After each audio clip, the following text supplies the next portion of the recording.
Hello everyone, 100 Python coding challenge এর challenge 12 এ আপনাদের স্বাগতম।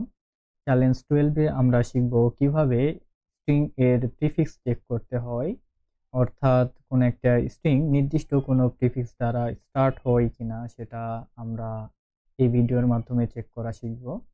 এর জন্য আমি আপনাদের দুইটি আলাদা আলাদা সলিউশন দেখাবো। ফার্স্ট সলিউশনে আমরা যে কাজ করেছি সেটা হচ্ছে আমাদের কাঙ্ক্ষিত স্ট্রিংকে শুরুতে এস ভেরিয়েবলের মধ্যে স্টোর করে নিয়েছি। দেন আমরা চেক করতে চাচ্ছি এই এস ভেরিয়েবলের মধ্যে যে স্ট্রিং রয়েছে সেই স্ট্রিং আমাদের নির্দিষ্ট প্রিফিক্স দ্বারা স্টার্ট হয়েছে কিনা। এক্ষেত্রে আমাদের টেস্ট স্ট্রিং হচ্ছে হ্যালো এবং আমাদের টেস্ট প্রিফিক্স হচ্ছে এইচ ই। আমরা চেক করতে চাচ্ছি এই হ্যালো স্ট্রিংটা এইচ ই দ্বারা স্টার্ট হয়েছে কিনা। ফার্স্ট সলিউশনে আমাদের স্ট্র্যাটেজি হবে আমরা প্রিফিক্সের লেংথ প্রথমে ক্যালকুলেট করে নিব।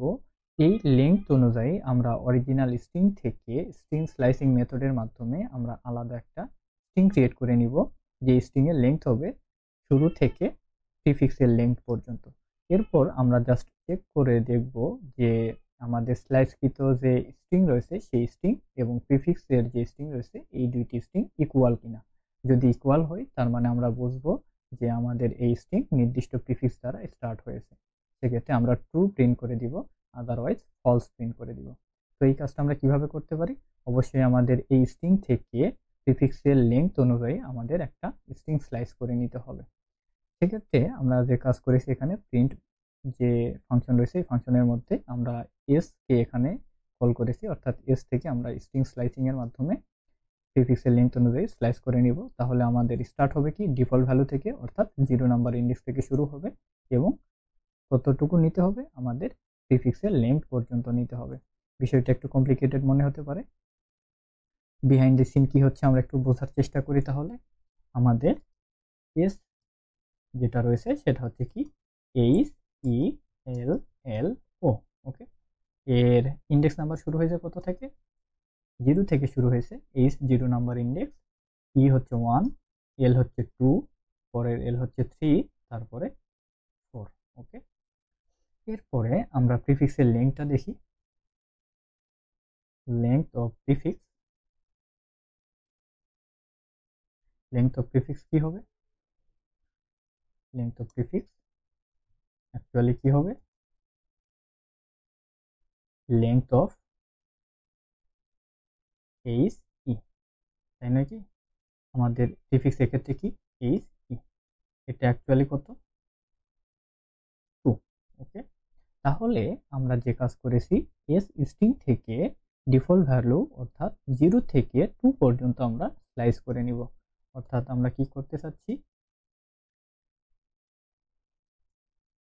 আমরা এতটুকু স্লাইসকৃত স্ট্রিং কি হবে সেটা বোঝার চেষ্টা করছিলাম। তাহলে এস আমাদের ডিফল্ট ভ্যালু থেকে 2 পর্যন্ত আমরা কি করে নিব? স্লাইস করে নিব। অর্থাৎ আমরা কি করব, ডিফল্ট ভ্যালু অবশ্যই 0 নাম্বার ইন্ডেক্স থেকে শুরু হবে। তাহলে 0 নাম্বার ইন্ডেক্সে রয়েছে এইচ, তারপরে 2 পর্যন্ত কি রয়েছে? 2 তে রয়েছে এল। কিন্তু আমরা এক্ষেত্রে স্লাইস করার সময় নিয়ম কি জানি? আমরা যে ভ্যালুটা এখানে ডিক্লেয়ার করে দিব সেই ভ্যালুটা কি হবে? বাদ যাবে বা এক্সক্লুড হবে। অর্থাৎ আমাদের এল কে এক্ষেত্রে কনসিডার করা যাবে না। এক্ষেত্রে এল এর আগের ক্যারেক্টার পর্যন্ত কনসিডার করতে হবে। সেক্ষেত্রে আমাদের স্লাইসকৃত স্ট্রিং কি হবে? এইচ ই হবে, তাই না? H E. তাহলে এতটুকুর ভ্যালু কি হচ্ছে? এতটুকুর ভ্যালু হচ্ছে এইচ ই। তাহলে এই এইচ ই কে আমরা কম্পেয়ার করছি কার সাথে? ডাবল ইকুয়াল আছে, তার মানে আমরা কম্পেয়ার করছি কিসের সাথে? এই প্রিফিক্সের স্ট্রিং এর সাথে কম্পেয়ার করছি। প্রিফিক্সের স্ট্রিং কি রয়েছে? এইচ ই রয়েছে। তার মানে আমাদের কি দাঁড়ালো? আমাদের দাঁড়ালো স্লাইসকৃত স্ট্রিং এবং প্রিফিক্স দুইটা একই স্ট্রিং। সেক্ষেত্রে আমরা প্রিন্ট করে দিলে আউটপুট কি আসবে? আউটপুট আসবে একটা ট্রু ভ্যালু বা 1 ভ্যালু। পাইথনে যেহেতু ট্রু ভ্যালু রিটার্ন করে সেহেতু প্রিন্ট করলে আমাদের আউটপুট আসবে কি? ট্রু আসবে। আমি কমেন্টগুলো ডিলিট করে দিলাম, এটাকে সেভ করলাম এবং যদি রান করি এতটুকু কোড, রান চ্যালেঞ্জ 12, আমরা দেখতে পাবো এখানে আউটপুট এসেছে কি? ট্রু। ওকে, আমরা আলাদা একটা টেস্ট কেস দিই। সেক্ষেত্রে আমি লিখলাম কোডিং এবং প্রিফিক্সে দিলাম হচ্ছে cn, অর্থাৎ আমরা দেখতে চাচ্ছি এই কোডিং যে স্ট্রিং রয়েছে এটা cn দ্বারা স্টার্ট হয়েছে কিনা। সেক্ষেত্রে কি হবে, অবশ্যই ফলস প্রিন্ট করবে। আমরা এখানে দেখতে পাচ্ছি কি ফলস প্রিন্ট করছে। তাহলে বুঝতে পারলেন ফার্স্ট সলিউশন কিভাবে কাজ করছে। আমাদের কিছু স্পেসিফিক টেস্ট কেস কনসিডার করতে হবে। ফর এক্সাম্পল আমরা এখানে কিন্তু কেস সেন্সিটিভিটি চেক করি নাই, অর্থাৎ cn এবং এই cn বা co যদি বলি যে কোডিং তো co দ্বারা স্টার্ট হয়, বাট এটা কি সেম হবে? প্রিফিক্স এবং স্টার্ট উইথ co এটা কি সেম হবে? অবশ্যই না, কারণ প্রথমে এটাকে দেখতে হবে এটা আপার কেসে রয়েছে, বাট এটা কি আছে, লোয়ার কেসে আছে। তাহলে এটা যদি আমরা রান করি কি আসবে, আউটপুট ফলস আসবে, এবং সেটাই আসছে। তো আমাদের কোডকে আলাদাভাবে মডিফাই করতে হবে না কেস সেন্সিটিভিটি কনসিডার করার জন্য। এটা আমাদের একটা এক্সক্লুসিভ টেস্ট কেস গেল। আরও একটা টেস্ট কেস রয়েছে, সেটা কি হতে পারে, আমাদের প্রিফিক্স যদি অরিজিনাল স্ট্রিং থেকে বড় হয়। সে আমি এখানে লিখলাম কোডিং রয়েছে coding with me, coding with me. তাহলে দেখতে পাচ্ছি কোডিং উইথ মি এই যে প্রিফিক্স রয়েছে এই প্রিফিক্সটা অরিজিনাল স্ট্রিং থেকে বড়। সেক্ষেত্রে আমরা যদি এই পদ্ধতি ফলো করতে চাই তাহলে লেংথ অফ প্রিফিক্স কি হবে বলেন তো? লেংথ অফ প্রিফিক্স অবশ্যই এই স্ট্রিং এর লেংথ থেকে বড় হবে।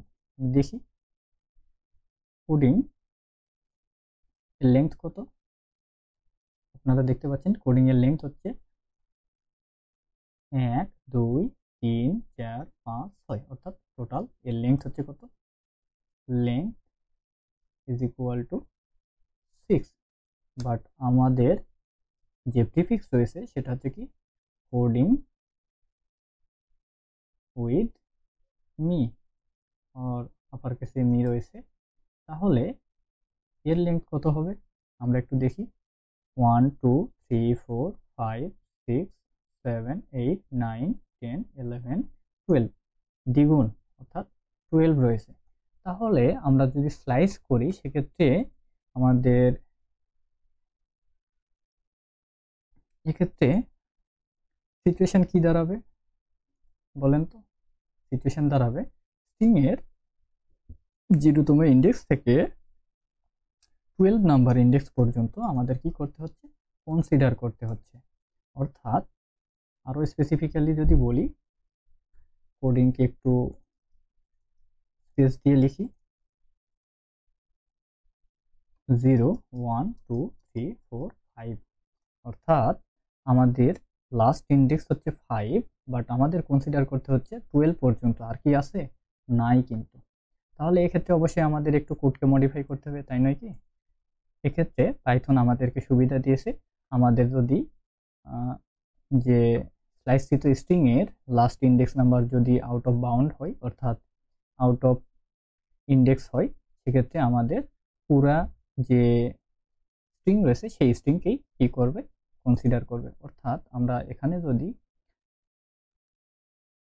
এটাও লিখি তাহলে আমাদের কি হবে, স্লাইসকৃত স্ট্রিং হবে এই কোডিং যে ওয়ার্ডটা রয়েছে এই ওয়ার্ড পুরোটাই হবে। তো আমাদের আলাদা করে কোনো টেস্ট কেস কনসিডার করতে হচ্ছে না। তাহলে আমরা যদি এটা রান করি কি আসবে, আউটপুট ফলস আসবে অবভিয়াসলি, কারণ কোডিংটা কোডিং উইথ মি এই যে প্রিফিক্স রয়েছে এই প্রিফিক্স দ্বারা স্টার্ট হচ্ছে না। ওকে, আশা করি ফার্স্ট সলিউশনটা আপনারা বুঝতে পেরেছেন। আমি এই সলিউশনটা কমেন্ট করে রাখি, আমরা সেকেন্ড সলিউশনের দিকে আসি। সেকেন্ড সলিউশনটা আমাদের স্ট্রেট ফরওয়ার্ড একটা সলিউশন, এটাকে আনকমেন্ট করি।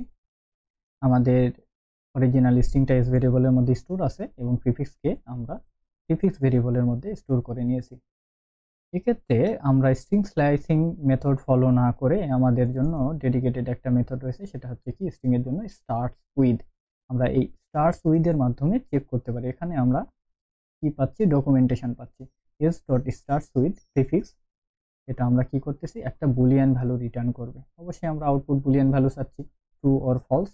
Return true if s starts with the specific prefix, false otherwise. With optional start test s begin, আমরা এখানে আরো কিছু প্যারামিটার সেট করে দিতে পারি, আমাদের প্যারামিটারের দরকার নাই। আমরা কি করতে চাচ্ছি, এস স্ট্রিংকে চেক করতে চাচ্ছি স্টার্টস উইথ এই মেথডের মাধ্যমে যে এই প্রিফিক্স দ্বারা স্টার্ট হয়েছে কিনা। এক্ষেত্রে আমাদের প্রিফিক্স কি এইচই, অর্থাৎ এখানে আমরা এই প্রিফিক্সের পরিবর্তে এইচই সরাসরি লিখে দিতে পারি, সেম আউটপুট আসবে। আমরা এটাকে রান করি, এখানে দেখতে পাচ্ছি কি ট্রু। কেন ট্রু হলো? অবশ্যই এই যে স্ট্রিং রয়েছে এইচই দ্বারা স্টার্ট হয়েছে। তো এই এইচইর পরিবর্তে আমরা এখানে কি করব, প্রিফিক্স লিখে দিব, তাই না? এটা লিখে দিলেও আমাদের কি হবে, সেম আউটপুট আসবে। রান করি, ট্রু আসবে। এক্ষেত্রে স্টার্টস উইথ কি কেস সেন্সিটিভিটি হ্যান্ডেল করতে পারে? যেমন এখানে যদি লোয়ার কেসে এসি দিই, দেখি কি আউটপুট আসে। হ্যাঁ, ফলস আসে। অবশ্যই হ্যান্ডেল করতে পারছে, কারণ প্রিফিক্স হচ্ছে লোয়ার কেসে এইচ দ্বারা শুরু হয়েছে, বাট আমাদের অরিজিনাল স্ট্রিং আপার কেসে এইচ রয়েছে, তাহলে আমাদের কেস সেন্সিটিভিটি হ্যান্ডেল করতে পারছে। আরও একটা টেস্ট কেস ছিল এক্সেপশনাল, সেটা হচ্ছে কি যদি আমাদের প্রিফিক্সটা অরিজিনাল স্ট্রিং থেকে বড় হয়। সেক্ষেত্রে দেখি, হ্যালো এভরিওয়ান, হ্যালো এভরিওয়ান আমাদের প্রিফিক্সটা অরিজিনাল স্ট্রিং থেকে বড়, ফলস আসবে আউটপুট। দেখি এটা আউটপুট ফলস আসে কিনা। হ্যাঁ, তাহলে সেম কাজটা আমরা এর মাধ্যমে করতে পারছি, স্টার্টস উইথ এই মেথডের মাধ্যমে করতে পারছি। So that's it for challenge 12। দেখা হচ্ছে নেক্সট ভিডিওতে নতুন একটি প্রবলেম এবং তার সলিউশন নিয়ে।